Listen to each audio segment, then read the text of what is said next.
Hello everyone, ನನ್ನ ಹೆಸರು ಮನೋಜ್. ಇವತ್ತಿನ ವಿಡಿಯೋದಲ್ಲಿ ಏನು ನೋಡೋಣ ಅಂದರೆ ಟ್ರೆಂಡ್ಸ್ ಆಫ್ ಸ್ಮಾರ್ಟ್ಫೋನ್ ಇನ್ 2024. ಅಂದರೆ ಈ ವರ್ಷ 2024ಅಲ್ಲಿ ಸ್ಮಾರ್ಟ್ಫೋನ್ ಸೈಡಲ್ಲಿ ಏನೇನು ಅಪ್ಗ್ರೇಡ್ಮೆಂಟ್ನ ತರ್ತಾರೆ ಆ್ಯಂಡ್ ಹೋದ ವರ್ಷ ಕಂಪೇರ್ ಮಾಡಿದ್ರೆ ಈ ವರ್ಷ ಏನೇನು ಹೊಸ್ದಾಗಿ ತರ್ತಿದ್ದಾರೆ ಅನ್ನೋದು ಒಂದು 10 ಕ್ಯಾಟಗರಿಲಿ ಪಿಕ್ ಮಾಡಿದ್ದೀನಿ. ಪ್ರತಿಯೊಂದು category performance, camera, display, form factor, ಈ ಒಂದು ವಿಷಯದಲ್ಲಿ ಏನೇನು ಅಪ್ಗ್ರೇಡ್ಮೆಂಟ್ನ ತರ್ತಾರೆ, ಏನೇನು ಚೇಂಜಸ್ನ ತರ್ತಾರೆ ಅನ್ನೋದು ಈ ವಿಡಿಯೋದಲ್ಲಿ ನೋಡೋಣ. ಈ ವಿಡಿಯೋ ಕೊನೆಯಲ್ಲಿ ಒಂದು ವಿಷಯನ ನೋಡೋಣ. ಅದೇನೆಂದರೆ ಮುಂದಿನ ದಿನಗಳಲ್ಲಿ ಬರುವ ಫೋನ್ಗಳು ವ್ಯಾಲ್ಯೂ ಫಾರ್ ಮನಿ ಇರುತ್ತಾ ಅಥವಾ ಈ ಬ್ರ್ಯಾಂಡ್ಗಳು ಈ ಪ್ರೈಸಸ್ನ ಜಾಸ್ತಿ ಮಾಡಿ ಲಾಂಚ್ ಮಾಡ್ತಾರಾ ಅಥವಾ ವ್ಯಾಲ್ಯೂ ಫಾರ್ ಮನಿ ಇರುತ್ತಾ ಅನ್ನೋದು ಒಂದು ವಿಷಯನ ನೋಡೋಣ.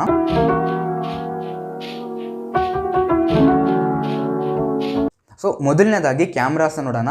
ಈ 2023 ಎಂಡ್ವರೆಗೂ ಈ ಕ್ಯಾಮ್ರಾ ಮತ್ತು ಈ ಮೆಗಾಪಿಕ್ಸೆಲ್ ರೇಸ್ನ ನೋಡ್ತಾ ಇದ್ವಿ. ಅಂದರೆ ನೀನು 2 ಕ್ಯಾಮ್ರಾ ಕೊಟ್ಟರೆ ನಾನು 3 ಕ್ಯಾಮ್ರಾ ಕೊಡ್ತೀನಿ, ನೀನು 3 ಕೊಟ್ಟರೆ ನಾನು 4 ಕ್ಯಾಮ್ರಾ ಕೊಡ್ತೀನಿ ಅಂತ ಈ ಬ್ರ್ಯಾಂಡ್ ನಡುವೆ ಒಂದು ರೇಸ್ ನಡೀತಿತ್ತು. ಮತ್ತು ಈ ಮೆಗಾಪಿಕ್ಸೆಲ್ ಸೈಡ್ ನೋಡೋದಾದರೆ ಈ 64 ಕೊಟ್ಟರೆ ನಾನು 108 ಕೊಡ್ತೀನಿ, ನಾನು 200 ಮೆಗಾಪಿಕ್ಸೆಲ್ ಕೊಡ್ತೀನಿ ಅಂತ ಈ ಥರ ರೇಸ್ ನಡೀತಿತ್ತು. ಈ ಒಂದು ವಿಷಯ ಈ 2024ಅಲ್ಲಿ ಮತ್ತೆ ರೇಸ್ ಕಂಟಿನ್ಯೂ ಇರುತ್ತಾ ನೋಡೋದಾದರೆ ಅದೇ ಇಲ್ಲ. ಇವಾಗ ಈ ವರ್ಷ ಬರೋ ಕ್ಯಾಮ್ರಾ ಎಲ್ಲ ಈ ಮೆಗಾಪಿಕ್ಸೆಲ್ ಹಿಂದೆ ಹೋಗಲ್ಲ. ಅಂದರೆ 200 ಮೆಗಾಪಿಕ್ಸೆಲ್ ಇವತ್ತಿನವರೆಗೂ ಒಂದು ಹೈ ಎಂಡ್ ಮೆಗಾಪಿಕ್ಸೆಲ್ ಇರೋದು. ಸೊ ಈ 200 ಮೆಗಾಪಿಕ್ಸೆಲ್ 250, 300ವರೆಗೂ ಹೋಗುತ್ತಾ ಅಂತ ನೋಡೋದಾದರೆ ಅದು ಡೌಟೇ. ಮುಂದಿನ ದಿನಗಳಲ್ಲಿ ಬರುವ ಕ್ಯಾಮ್ರಾಸ್ ಎಲ್ಲ ಈ ಮೆಗಾಪಿಕ್ಸೆಲ್ ಮೇಲೆ ಬ್ರ್ಯಾಂಡ್ಗಳು ಫೋಕಸ್ ಮಾಡಲ್ಲ, ಆ ಒಂದು ಸೆನ್ಸರ್ ಮೇಲೆ ಫೋಕಸ್ ಮಾಡ್ತಾರೆ. ಎಕ್ಸಾಂಪಲ್ಗೆ ಈ iPhone 12, ಈ iPhone 13 ನೋಡೋದಾದರೆ ಈ 13 MP ಕ್ಯಾಮ್ರಾ ಇರುತ್ತೆ. ಬಟ್ ಆದ್ರೂ ಆ ಒಂದು ಇಮೇಜ್ ಮತ್ತು ಈ ಫೋಟೋ, ಈ ವಿಡಿಯೋವನ್ನು ಚೆನ್ನಾಗಿ ತೆಗೆಯುತ್ತೆ. ಸೊ ಇವಾಗ ನಾವು ಯಾವುದೇ ಒಂದು ಫೋನ್ ತೊಗೊಳ್ಬೇಕಾದ್ರೆ ಈ ಮೆಗಾಪಿಕ್ಸೆಲ್ ಹಿಂದಗಡೆ ಹೋಗ್ಬಾರ್ದು, ಆ ಒಂದು ಕ್ಯಾಮ್ರಲ್ಲಿ ಯಾವ ಸೆನ್ಸರ್ ಯೂಸ್ ಮಾಡಿರ್ತಾರೆ. ಸೊ ಇಷ್ಟು ದಿನ ಈ ಫ್ಲಾಗ್ಶಿಪ್ ಫೋನಲ್ಲೆಲ್ಲ ಈ ಸೋನಿ IMX686, ಈ 992, 994 ಈ ಒಂದು ಸೆನ್ಸರ್ ಮೇಲೆ ಕ್ಯಾಮ್ರಾ ಬರ್ತಿತ್ತು. ಈ ಒಂದು ಫ್ಲಾಗ್ಶಿಪ್ಪಲ್ಲಿ ಇದ್ದ ಕ್ಯಾಮ್ರಾ ಎಲ್ಲ ಇವಾಗ ಮಿಡ್ ರೇಂಜಿಗೆ ಬರುತ್ತೆ. ಅದೇ ಥರ ಈ ಫ್ಲಾಗ್ಶಿಪ್ಪಲ್ಲಿ ಏನು ಅಪ್ಗ್ರೇಡ್ಮೆಂಟ್ ತರ್ತಾರೆ ಅಂತ ನೋಡೋದಾದರೆ ಈ ಹೊಸ ಸೆನ್ಸರ್, ಈ ಸೋನಿವಿನ ಲಿಡಿಯಾ ಸೆನ್ಸರ್ ಅಂತ ಒಂದು ಹೊಸ ಸೆನ್ಸರ್ನ ತರ್ತಿದ್ದಾರೆ. ಇವಾಗ ಮುಂದಿನ ಬರುವ ಎಲ್ಲ ಫೋನ್ಗಳಲ್ಲೂ ಈ ಫ್ಲಾಗ್ಶಿಪ್ ಫೋನ್ಗಳಲ್ಲಿ ಸೋನಿ ಲಿಡಿಯಾ ಸೆನ್ಸರ್ ಯೂಸ್ ಮಾಡ್ತಾರೆ. ಈ ಒಂದು ಸೋನಿ ಲಿಡಿಯಾ ಕ್ಯಾಮ್ರಾದಲ್ಲಿ ತುಂಬಾ ಈ ಫೋಟೋ ಪೋಸ್ಟ್ ಪ್ರೊಸೆಸಿಂಗ್ ಆಗಬೇಕಾದ್ರೆ AI ಮುಖಾಂತರ ತುಂಬ ಟ್ಯೂನಿಂಗ್ ಆಗಿ ಒಂದು ಬೆಸ್ಟ್ ಫೋಟೋ ಮತ್ತು ಬೆಸ್ಟ್ ವೀಡಿಯೋನ ಕ್ಲಿಕ್ ಮಾಡಿಕೊಡೋದು. ಆಲ್ರೆಡಿ ಪಿಕ್ಸೆಲ್ ಫೋನಲ್ಲೆಲ್ಲ ಈ ಕ್ಯಾಮ್ರಾ ಎಲ್ಲ AI ಮುಖಾಂತರ ವರ್ಕ್ ಆಗೋ ಥರ, AI ಮುಖಾಂತರ ಪೋಸ್ಟ್ ಪ್ರೊಸೆಸಿಂಗ್ ಆಗೋ ಥರ ಒಂದು ವಿಷಯನ ನೋಡಿರ್ತೀವಿ. ಈ ಪಿಕ್ಸೆಲ್ ಫೋನಲ್ಲಿ ಈ ಬ್ಯಾಕ್ಗ್ರೌಂಡ್ ಸ್ಕೈ ಇರೇಸರ್, ಈ ಮ್ಯಾಜಿಕ್ ಇರೇಸರ್, ಈ ಥರ ಬ್ಯಾಕ್ಗ್ರೌಂಡ್ ಚೇಂಜರ್ ಅನ್ನೋದು ಈ ಒಂದು ಕ್ಯಾಮ್ರಾದಲ್ಲಿ AI ಮುಖಾಂತರ ನಡೆಯುವ ಒಂದು ಪ್ರೊಸೆಸಿಂಗು ಆಲ್ರೆಡಿ ಇದೆ. ಇವಾಗ ಬರೋ ನೆಕ್ಸ್ಟ್ ಫೋನಲ್ಲೆಲ್ಲ AI ಇಂಟಿಗ್ರೇಟ್ ಮಾಡಿರುತ್ತೆ. ಸೊ ಇವಾಗ 2 ದಿನ ಆದಮೇಲೆ ಈ Jan 17 ಈ ಸ್ಯಾಮ್ಸಂಗ್ S24 ಲಾಂಚ್ ಇವೆಂಟ್ನ ಇಟ್ಟರೆ ಅದರಲ್ಲಿ ಸ್ಯಾಮ್ಸಂಗ್ S24 ಲಾಂಚ್ ಮಾಡ್ತಿದ್ದಾರೆ. ಆ ಒಂದು ಫೋನಲ್ಲಿ ಆನ್ ಡಿವೈಸ್ AI ಅಂತ ಒಂದು ಹೊಸ AI ಇಂಟಿಗ್ರೇಟೆಡ್ ಸಿಸ್ಟಮ್ ತರ್ತಿದ್ದಾರೆ. ಅದರಲ್ಲಿ ಕ್ಯಾಮ್ರಾದಲ್ಲಿ ತುಂಬಾ AI ಮುಖಾಂತರ ಪೋಸ್ಟ್ ಪ್ರೊಸೆಸಿಂಗ್, ಈ ವಿಡಿಯೋ ಮತ್ತು ಈ ಫೋಟೋನ ಚೆನ್ನಾಗಿ ಪೋಸ್ಟ್ ಪ್ರೊಸೆಸಿಂಗ್ ಮಾಡಿ ಒಂದು ಬೆಟರ್ ಔಟ್ಪುಟ್ ಆಗಿ ಕೊಡುತ್ತೆ. ಸೊ ಕ್ಯಾಮ್ರಾದಲ್ಲಿ ಇಷ್ಟೊಂದು ಅಪ್ಗ್ರೇಡ್ಮೆಂಟ್ನ ಬರುತ್ತೆ, ಇಷ್ಟೊಂದು ಅಪ್ಗ್ರೇಡ್ಮೆಂಟ್ನ ನಾವು ನೋಡ್ಬೋದು. ನೆಕ್ಸ್ಟ್ ನೋಡೋದಾದರೆ ಪರ್ಫಾರ್ಮೆನ್ಸ್. ಈ ಪರ್ಫಾರ್ಮೆನ್ಸಲ್ಲಿ ನೋಡೋದಾದರೆ ಇವಾಗ ಸ್ನ್ಯಾಪ್ಡ್ರ್ಯಾಗನ್ 8 Gen 3 ಲಾಂಚ್ ಮಾಡಿದ್ದಾರೆ. ಅದರ ಅಂತೂ ಸ್ಕೋರ್ 2.3 ಮಿಲಿಯನ್ ಇದೆ. ಇವಾಗ 90% ಆಫ್ ದಿ ಪೀಪಲ್ಗೆ ಅಷ್ಟು ಪ್ರೊಸೆಸರ್ ಇರೋ ಫೋನು ಬೇಕಾಗಿಲ್ಲ, ಅಂದರೆ ಅಷ್ಟು ಪವರ್ ಇರೋ ಫೋನ್ ಬೇಕಾಗಿರಲ್ಲ. ಸೊ ಇವಾಗ ಅಂತೂ ಸ್ಕೋರ್ ಅಂತ ಹೇಳಿದ್ನಲ್ಲ, ಈ ಅಂತೂ ಸ್ಕೋರ್ ಅಂದರೆ ಏನಂದರೆ ಇದು ಒಂದು ಬೆಂಚ್ ಮಾರ್ಕ್. ಅಂದರೆ ಈ ಫೋನಲ್ಲಿರೋ ಈ CPU ಮತ್ತು GPUನ ಟೆಸ್ಟ್ ಮಾಡಿ ಒಂದು ಪರ್ಫಾರ್ಮ್ ಮಾಡುತ್ತೆ. ಆ ಒಂದು ಪರ್ಫಾರ್ಮ್ ಮುಖಾಂತರ ಔಟ್ಪುಟ್ಟಲ್ಲಿ ಒಂದು ಸ್ಕೋರನ್ನು ಕೊಡುತ್ತೆ. ಸೊ ಆ ಒಂದು ಸ್ಕೋರ್ ಮುಖಾಂತರ ಈ ಒಂದು ಪ್ರೊಸೆಸರ್ನ ಪವರ್ ಎಷ್ಟಿರುತ್ತೆ ಅಂತ ನಾವು ತಿಳ್ಕೊಬೋದು. 2 ಫೋನ್ನ ಕಂಪೇರ್ ಮಾಡಿದಾಗ 2 ಫೋನ್ ಪ್ರೊಸೆಸರ್ನ ಕಂಪೇರ್ ಮಾಡಬೇಕಾದ್ರೆ ಈ ಅಂತೂ ಸ್ಕೋರ್ ಮುಖಾಂತರ ಕಂಪೇರ್ ಮಾಡಿದ್ರೆ ಯಾವ್ದು ಚೆನ್ನಾಗಿ ಪರ್ಫಾರ್ಮ್ ಮಾಡುತ್ತೆ, ಈ ಸಿಂಗಲ್ ಸ್ಕೋರಲ್ಲಿ ಯಾವ ಥರ ಪರ್ಫಾರ್ಮ್ ಮಾಡುತ್ತೆ, ಈ ಮಲ್ಟಿ ಸ್ಕೋರಲ್ಲಿ ಯಾವ ಥರ ಪರ್ಫಾರ್ಮ್ ಮಾಡುತ್ತೆ ಅನ್ನೋದು ಬೆಂಚ್ ಮಾರ್ಕ್ ಟೆಸ್ಟ್ ಮಾಡೋದೇ ಈ ಒಂದು ಅಂತೂ ಸ್ಕೋರ್. ಆದರೆ ಒಂದು ವಿಷಯ ಅಂತೂ ಖಂಡಿತ ಹೇಳ್ತೀನಿ, ಅದೇನೆಂದರೆ ಇವಾಗ ಬರುವ ಫ್ಲಾಗ್ಶಿಪ್ ಫೋನಲ್ಲೆಲ್ಲ ಬೇಸ್ ಅಂತೂ ಸ್ಕೋರ್ 2 ಮಿಲಿಯನ್ ಇರುತ್ತೆ. ಈ ಪ್ರೊಸೆಸರ್ ಸೈಡ್ ನೋಡೋದಾದರೆ ಹೊಸ ವಿಷಯನ ಆ್ಯಡ್ ಮಾಡ್ತಿದ್ದಾರೆ. ಅದೇನೆಂದರೆ ರೇಟ್ ರೇಸಿಂಗ್ ಅಂತ. ಈ ರೇಟ್ ರೇಸಿಂಗ್ ಅಂದರೆ ಏನಂದರೆ ಇವಾಗ ನಾವು ಫೋನಲ್ಲಿ ಗೇಮ್ಸ್ ಆಡ್ತಿರ್ತೀವಿ, ಅದರಲ್ಲಿ ಅಲ್ಟ್ರಾ HD ಅಂತ ಒಂದು ಆಪ್ಷನ್ ಇರುತ್ತೆ. ಸೊ ಈ ಒಂದು ರೇಟ್ ರೇಸಿಂಗ್ ಆ ಒಂದು ಪ್ರೊಸೆಸರಲ್ಲಿ ಈ ಒಂದು ಸಾಫ್ಟ್ವೇರ್ ಇದ್ದರೆ ಏನು ಮಾಡುತ್ತೆ ಅಂದರೆ ನೀವು ಆಲ್ರೆಡಿ HDR ಅಥವಾ ಒಂದು ಅಲ್ಟ್ರಾ HD ಆಡ್ತಿರ್ತೀರ, ಇನ್ನೂ ಎಕ್ಸ್ಟ್ರಾವಾಗಿ ಆ ಒಂದು ಗೇಮ್ ಪ್ಲೇ ಅಥವಾ ಆ ಒಂದು ಕ್ಯಾರೆಕ್ಟರ್, ಆ ಒಂದು ಗ್ರಾಫಿಕ್ ಎನ್ಹಾನ್ಸ್ ಮಾಡುತ್ತೆ. ಮತ್ತು ಈ FPS ಎಲ್ಲ ಜಾಸ್ತಿ FPS ಕೊಡುತ್ತೆ. ಈ ಒಂದು rate racing high end PC, high end ಲ್ಯಾಪ್ಟಾಪಲ್ಲಿ ಮಾತ್ರ ಇರ್ತಿತ್ತು, ಮತ್ತು ಈ ಕನ್ಸೋಲಲ್ಲಿ ಮಾತ್ರ ಇರ್ತಿತ್ತು. ಈ ಒಂದು ವಿಷಯ ಇವಾಗ ಸ್ಮಾರ್ಟ್ಫೋನ್ಗೂ ತರ್ತಿದ್ದಾರೆ. ಮತ್ತು ಈ iPhone 15 ಅಂದರೆ ಹೋದ ವರ್ಷ ಲಾಂಚ್ ಆದ iPhone 15ಅಲ್ಲಿ ರೇಟ್ ರೇಸಿಂಗ್ ಅನ್ನೋ ವಿಷಯ ತಂದಿದ್ರು. ಅದ್ರ ಮುಖಾಂತರ ಈ ಕನ್ಸೋಲ್ ಗೇಮ್, ಈ ರೆಸಿಡೆನ್ಷಿಯಲ್ 3 ಈ ಕನ್ಸೋಲ್ ಗೇಮ್ ಎಲ್ಲ ಮೊಬೈಲಲ್ಲಿ ಆಡ್ತಿದ್ರು. ಬಟ್ ಆದ್ರೂ ಕೆಲವೊಂದು ಲ್ಯಾಗ್ ಆಗ್ತಿತ್ತು. ಆ್ಯಂಡ್ ಇವಾಗ ಬರ್ತಿರೋ ನೆಕ್ಸ್ಟ್ ಫೋನಲ್ಲೆಲ್ಲ ಈ ಒಂದು ರೇಟ್ ರೇಸಿಂಗ್ ಅನ್ನೋ ವಿಷಯವನ್ನು ಆ್ಯಡ್ ಮಾಡ್ತಿದ್ದಾರೆ. ಇದು ಫ್ಲಾಗ್ಶಿಪ್ ಫೋನಲ್ಲಿ ಅವೈಲೇಬಲ್ ಆಗಿರುತ್ತೆ. ಆ್ಯಂಡ್ ಇದ್ರ ಮುಖಾಂತರ ನಾವು ನಮ್ಮ ವಿಜುವಲ್, ಆ ಒಂದು ಕ್ಲಾರಿಟಿ, ಆ ಒಂದು ಗ್ರಾಫಿಕ್ಸ್ನ ಕ್ವಾಲಿಟಿ ಎಲ್ಲ ಇಂಪ್ರೂವ್ ಆಗಿರುತ್ತೆ ಮತ್ತು FPS ಜಾಸ್ತಿ ಕೊಡುತ್ತೆ. ಮತ್ತು ಈ ಹಳೆಯದಾದಂಥ ಪ್ರೊಸೆಸರ್ ಅಂದರೆ ಸ್ನ್ಯಾಪ್ಡ್ರ್ಯಾಗನ್ 8 Gen 2, 8 Gen 1, ಇಮ್ಮಿಡಿಯಾಟೆಕ್ ಡೈಮೆನ್ಸಿಟಿ 9300, 7080 ಇದು ಫ್ಲ್ಯಾಗ್ಶಿಪ್ ಪ್ರೊಸೆಸರೇ. ಅಂದರೆ ಒಂದು 6 ತಿಂಗಳು ಮುಂಚೆ ಇದೇ ಟಾಪ್ ಎಂಡ್ ಪ್ರೊಸೆಸರ್ ಇತ್ತು. ಆ ಒಂದು ಪ್ರೊಸೆಸರ್ ಎಲ್ಲ ಈ ಮಿಡ್ ರೇಂಜ್ ಫೋನಿಗೆ ಬರುತ್ತೆ.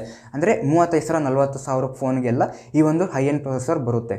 ಮೂರನೇದು ನೋಡೋದಾದರೆ ಆನ್ ಡಿವೈಸ್ AI. ಇವಾಗ ಆಲ್ರೆಡಿ ನಮ್ಗೆ ಗೊತ್ತು AI ಎಷ್ಟು ಗ್ರೋ ಆಗ್ತಿದೆ, ಎಲ್ಲ ಒಂದು ಫೀಲ್ಡಲ್ಲೂ AI ಗ್ರೋ ಆಗ್ತಿದೆ. ಅದೇ ಥರ ಈ ಸ್ಮಾರ್ಟ್ ಫೋನ್ ಅವರು ಹಾಗೆ ಬಿಟ್ಬಿಡ್ತಾರೆ, ನಾವು AI ಫೋನಲ್ಲಿ ಯೂಸ್ ಮಾಡ್ತೀವಿ ಅಂತೇಳಿ ಒಂದು ಆನ್ ಡಿವೈಸ್ AI ಅಂತ ಒಂದು ಹೊಸ ಸಾಫ್ಟ್ವೇರ್ನ ತರ್ತಿದ್ದಾರೆ. ಇದೇನು ಮಾಡ್ತಾರೆ ಅಂದರೆ ಆ ಒಂದು AI ಈ ಪ್ರೊಸೆಸರ್ ಬಿಲ್ಟ್ ಮಾಡಬೇಕಾದ್ರೇ, ಈ ಪ್ರೊಸೆಸರ್ ಮ್ಯಾನುಫ್ಯಾಕ್ಚರ್ ಮಾಡಬೇಕಾದ್ರೇ ಅದಕ್ಕೆ ಅಂತ ಸ್ಪೆಷಲಾಗಿ ಒಂದು AIನ ಇಂಟಿಗ್ರೇಟ್ ಮಾಡಿರ್ತಾರೆ.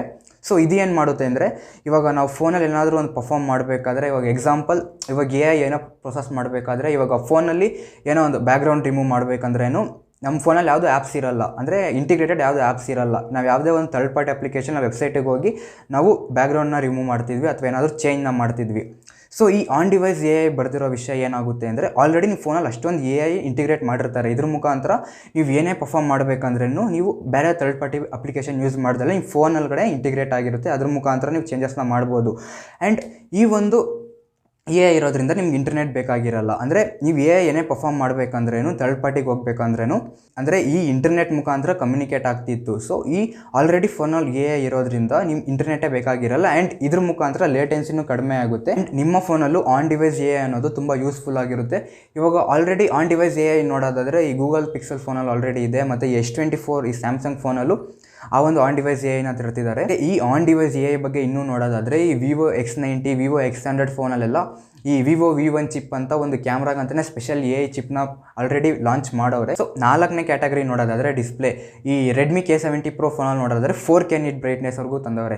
ಸೊ ಈ 2 ವರ್ಷ ಹಿಂದೆ ನೋಡಿದ್ರೆ 1600 ನಿಟ್ಸ್ 1500 ನಿಟ್ಸ್ ಬ್ರೈಟ್ನೆಸ್ಸೇ ಜಾಸ್ತಿ ಬ್ರೈಟ್ನೆಸ್. ಇವಾಗ ಆ ಒಂದು ವಿಷಯ 4000ವರೆಗೂ ಹೋಗಿದೆ. ಆ್ಯಂಡ್ ಮುಂದಿನ ಬರೋ ದಿನಗಳಲ್ಲಿ ಥರ್ಡ್ ಕ್ವಾರ್ಟರ್, ಫೋರ್ತ್ ಕ್ವಾರ್ಟರ್ ಅಲ್ಲಿ ನೋಡೋದಾದರೆ ಈ 5K ನಿಟ್ಸ್ ಬ್ರೈಟ್ನೆಸ್ವರೆಗೂ ಹೋಗುತ್ತೆ. ಸೊ ಈ ನಿಟ್ಸ್ನ ಜಾಸ್ತಿ ಮಾಡೋದ್ರಿಂದ ನಾವು ಸನ್ಲೈಟಲ್ಲಿ ಕೂಡ ಫೋನ್ನ ಕ್ಲಿಯರಾಗಿ ನೋಡ್ಬೋದು, ಎಲ್ಲ ನೋಡ್ಬೋದು. ಈ ಡಿಸ್ಪ್ಲೇ ಸೈಡಲ್ಲಿ ಇನ್ನೂ ನೋಡೋದಾದರೆ ಇವಾಗ ಇರೋ 10,000 ಫೋನಲ್ಲೆಲ್ಲ 60 Hz ರಿಫ್ರೆಶ್ ರೇಟ್ ಮಾತ್ರ ಇರ್ತಿತ್ತು. ಆ್ಯಂಡ್ ಇವಾಗ ಬರೋ ಮುಂದಿನ ದಿನಗಳಲ್ಲಿ ಅದು 90 Hz ಆಗುತ್ತೆ, 120 Hz ಆಗೋಕ್ಕೂ ಚಾನ್ಸ್ ಇರುತ್ತೆ. ಮತ್ತು ಈ ಫ್ಲ್ಯಾಗ್ಶಿಪ್ ಫೋನಲ್ಲೆಲ್ಲ ಈ 10 ಬಿಟ್ ಪ್ಯಾನಲ್ನ ಸಪೋರ್ಟ್ ಮಾಡ್ತಿತ್ತು. ಆ್ಯಂಡ್ ಇವಾಗ 2024 ಬರೋ ಫ್ಲ್ಯಾಗ್ಶಿಪ್ ಎಲ್ಲ ಈ 12 ಬಿಟ್ ಪ್ಯಾನಲ್ಗೆ ಹೋಗ್ತಾರೆ. ಅದೇ ಥರ ಈ ಮಿಡ್ ರೇಂಜ್ ಇರೋ ಫೋನೆಲ್ಲ 10 ಬಿಟ್ ಪ್ಯಾನಲ್ಗೆ ಬರ್ತಾರೆ. ಇನ್ನೊಂದು ವಿಷಯ ನಾನು ಮುಖ್ಯವಾಗಿ ಹೇಳ್ಬೇಕು, ಅದೇನಂದರೆ ಈ ಕೆಲವೊಂದು ಫೋನಲ್ಲಿ ಡಾಲ್ಬಿ ಆಡಿಯೋ ಸಪೋರ್ಟ್ ಅಂತ ಇರುತ್ತೆ. ಈ ಒಂದು ಡಾಲ್ಬಿ ಆಡಿಯೋ ನಿಜವಾಗ್ಲೂ ನೋಡೋದಾದರೆ 30%, 40% ಅಷ್ಟೇ ವರ್ಕ್ ಆಗೋದು. ನಿಜವಾಗ್ಲೂ ಡಾಲ್ಬಿ ಆಡಿಯೋ ಸಪೋರ್ಟ್ ಎಷ್ಟೊಂದು ಫೋನಲ್ಲಿ ಇಲ್ಲ, ಕೆಲವೊಂದು ಫೋನಲ್ಲಿ ಮಾತ್ರ ಇರೋದು. ಸೊ ಇವಾಗ ನೆಕ್ಸ್ಟ್ ಬರುವ ಫೋನಲ್ಲೆಲ್ಲ ನಿಜವಾಗ್ಲೂ ಡಾಲ್ಬಿ ಆಡಿಯೋ ಸಪೋರ್ಟ್ 100% ವರ್ಕ್ ಆಗೋ ಥರ ಒಂದು ಸಿಸ್ಟಮ್ನ ತರ್ತಾರೆ. ಸೊ 5ನೇ ಕ್ಯಾಟಗರಿ ನೋಡೋದಾದರೆ ಬ್ಯಾಟ್ರಿ ಆ್ಯಂಡ್ ಚಾರ್ಜಿಂಗ್. ಈ ಬ್ಯಾಟ್ರಿ ಸೈಡ್ ನೋಡೋದಾದರೆ ಸ್ವಲ್ಪ ವಿಚಿತ್ರವಾಗಿ ಬ್ಯಾಟ್ರಿನ ಬಿಡ್ತಾರೆ. ಯಾವ ಥರ ಅಂದರೆ 5120, 5510, ಇಲ್ಲಾಂದರೆ 6050 ಈ ಥರ ವಿಚಿತ್ರವಾಗಿ ಬ್ಯಾಟ್ರಿನ ಬಿಡ್ತಾರೆ. ಈ ಚಾರ್ಜಿಂಗಲ್ಲಿ ನೋಡೋದಾದರೆ ಇವಾಗಿರೋ ರಿಯಲ್ಮಿ ಫೋನಲ್ಲಿ 240 ವಾಟ್ವರೆಗೂ ಚಾರ್ಜಿಂಗ್ ಕೊಟ್ಟವ್ರೆ. ಆ್ಯಂಡ್ ಇವಾಗ ಬರೋ ಮುಂದಿನ ದಿನಗಳಲ್ಲಿ 300 ವಾಟ್ ಚಾರ್ಜಿಂಗ್ ಬರೋಕ್ಕೂ ಚಾನ್ಸ್ ಇದೆ. ಮತ್ತು ಈ ಮಿಡ್ ರೇಂಜ್ ಫೋನಲ್ಲೆಲ್ಲ ಈ 33 ವಾಟ್, ಈ 67 ವಾಟ್ ಇರೋದೆಲ್ಲ ಕಂಪ್ಲೀಟಾಗಿ ಹೋಗ್ಬಿಡುತ್ತೆ. ಇವಾಗ 20,000 ಫೋನಲ್ಲೆಲ್ಲ 100 ವಾಟ್, 150 ವಾಟ್ ಈ ಥರ ಚಾರ್ಜಿಂಗ್ನ ಬರುತ್ತೆ. ಈ 33 ವಾಟ್, 67 ವಾಟ್ ಚಾರ್ಜಿಂಗ್ ಎಲ್ಲ ಕಂಪ್ಲೀಟಾಗಿ ಹೋಗ್ಬಿಡುತ್ತೆ. ಆ್ಯಂಡ್ ನೆಕ್ಸ್ಟ್ ಈ ಫಾಸ್ಟ್ ಚಾರ್ಜಿಂಗಲ್ಲಿ ತುಂಬ ಇಂಪ್ರೂವ್ಮೆಂಟ್ ಇಡ್ತಿದ್ದಾರೆ. ಆ್ಯಂಡ್ ಫಾಸ್ಟ್ ಚಾರ್ಜಿಂಗ್ ಮುಂದೆ ಇಂಪ್ರೂವ್ ಆಗ್ತಿದೆ. ಇನ್ನೊಂದು ವಿಷಯ, ನೆಕ್ಸ್ಟ್ ಬರುವ ಫ್ಲ್ಯಾಗ್ಶಿಪ್ ಫೋನಲ್ಲೆಲ್ಲ ಈ ಅಲ್ಯೂಮಿನಿಯಂ ಫ್ರೇಮ್ ಬಾಡಿ, ಅಂದರೆ ಈ ಅಲ್ಯೂಮಿನಿಯಮಲ್ಲಿ ಮಾಡಿರೋ ಬಾಡಿ ಎಲ್ಲ ರೀಪ್ಲೇಸ್ ಮಾಡಿ ಟೈಟಾನಿಯಂ ಫ್ರೇಮ್ಗೆ ಹೋಗ್ತಾರೆ. ಸೊ ಈ ಒಂದು ಅಪ್ಗ್ರೇಡ್ಮೆಂಟ್ನ ತರ್ತಿದ್ದಾರೆ. ಸೊ 6ನೇ ಕ್ಯಾಟಗರಿ ನೋಡಿದ್ರೆ ಕನೆಕ್ಟಿವಿಟಿಲಿ ಏನು ಅಷ್ಟೊಂದು ಚೇಂಜಸ್ ಇರಲ್ಲ. ಈ ಮಿಡ್ ರೇಂಜ್ ಫೋನಲ್ಲಿ Wi-Fi 6 ಇರುತ್ತೆ, ಫ್ಲ್ಯಾಗ್ಶಿಪ್ಪಲ್ಲಿ Wi-Fi 7 ಇರುತ್ತೆ. ಆ್ಯಂಡ್ ಮಿಡ್ ರೇಂಜಲ್ಲಿ ಬ್ಲೂಟೂತ್ 5.3 ಇರುತ್ತೆ, ಫ್ಲ್ಯಾಗ್ಶಿಪ್ಪಲ್ಲಿ 5.4 ಇರುತ್ತೆ.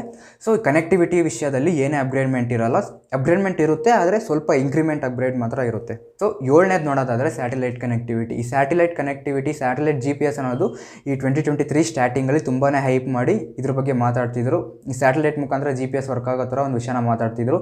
ಬಟ್ ಅದೇ ಹೈಪಲ್ಲಿ ಮುಂದೆ ತೊಗೊಂಡು ಹೋದ್ರು ಅಂತ ನೋಡೋದಾದರೆ ಅದೇ ಇಲ್ಲ. ಆ್ಯಕ್ಚುಲಿ ಸ್ಯಾಟಲೈಟ್ GPS ಫೇಲ್ಯೂರೇ ಆಯಿತು. ಸ್ಟ್ಯಾಟ್ ಪ್ರಕಾರ ನೋಡೋದಾದರೆ ಇದು ಒಂದು ಫೇಲ್ಯೂರ್ ಆಯಿತು. ಈ 2024ಅಲ್ಲಿ ಮತ್ತೆ ಅದನ್ನು ರೀಪ್ಯಾಕೇಜ್ ಮಾಡಿ ಇನ್ನೂ ಚೆನ್ನಾಗೇ ಬರೋ ಥರ ಆ್ಯಂಡ್ ಪ್ರತಿಯೊಂದು ಫೋನಲ್ಲೂ, ಪ್ರತಿಯೊಂದು ಫ್ಲ್ಯಾಗ್ಶಿಪ್ ಫೋನಲ್ಲೂ ಬರೋ ಥರ ಒಂದು ವಿಷಯನ ಹೇಳ್ತಿದ್ದಾರೆ.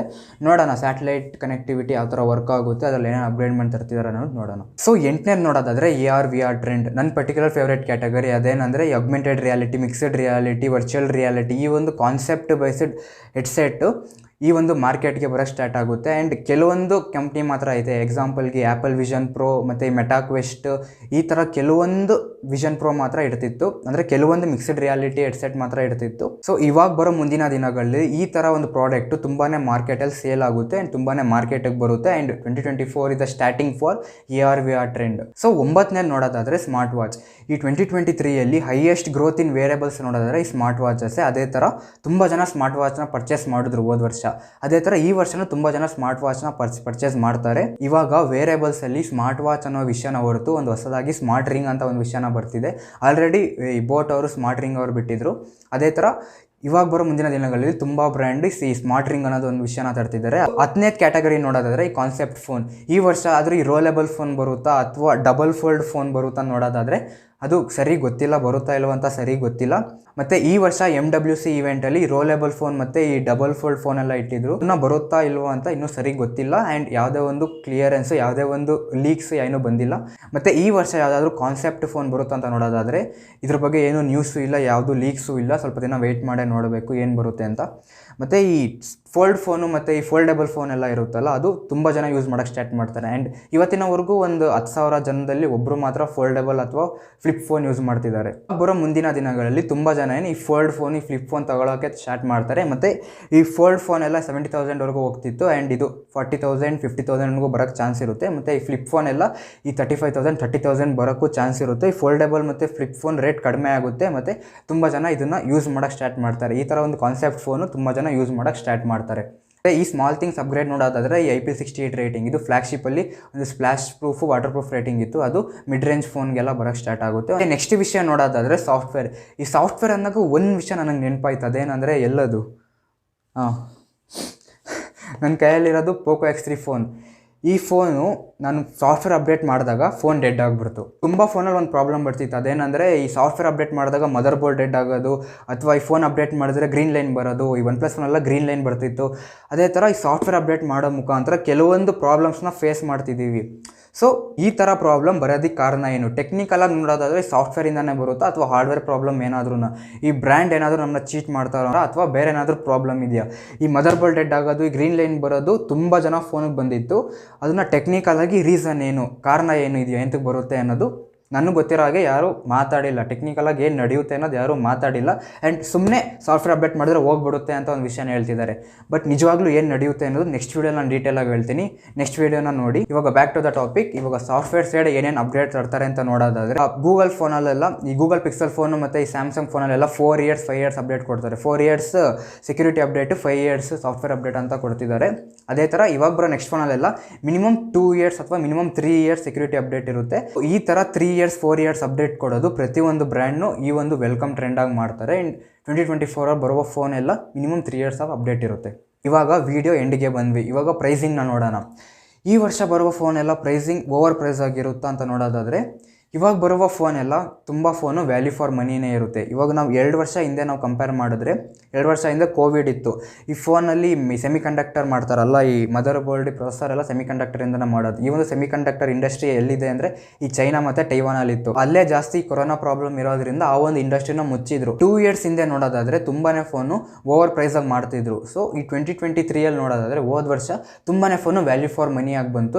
ಈ ವರ್ಷ 2024 ಫೋನ್ನ ಪ್ರೈಸಸ್ ನೋಡೋದಾದರೆ ಪ್ರತಿಯೊಂದು ಫೋನು ವ್ಯಾಲ್ಯೂ ಫಾರ್ ಮನಿ ಆಗಿರುತ್ತೆ ಅಥವಾ ಪ್ರೈಸಿಂಗ್ ಕಡಿಮೆ ಆಗಿರುತ್ತೆ. ಈ ಓವರ್ ಪ್ರೈಸ್ ಅನ್ನೋದು ಒಂದು ವಿಷಯ ಇರೋದಿಲ್ಲ. ಇದನ್ನು ಹೇಳ್ತಾ ಈ ವಿಡಿಯೋನ ಎಂಡ್ ಮಾಡ್ತೀನಿ. ಸೊ ಮತ್ತೆ ಇನ್ನೊಂದು ವಿಡಿಯೋಲಿ ನಿಮ್ಮನ್ನ ಮೀಟ್ ಮಾಡ್ತೀನಿ. ಈ ವಿಡಿಯೋ ನಿಮ್ಮ ಫ್ರೆಂಡ್ಸ್ಗೆ ಶೇರ್ ಮಾಡಿ. And love you all, take care, bye.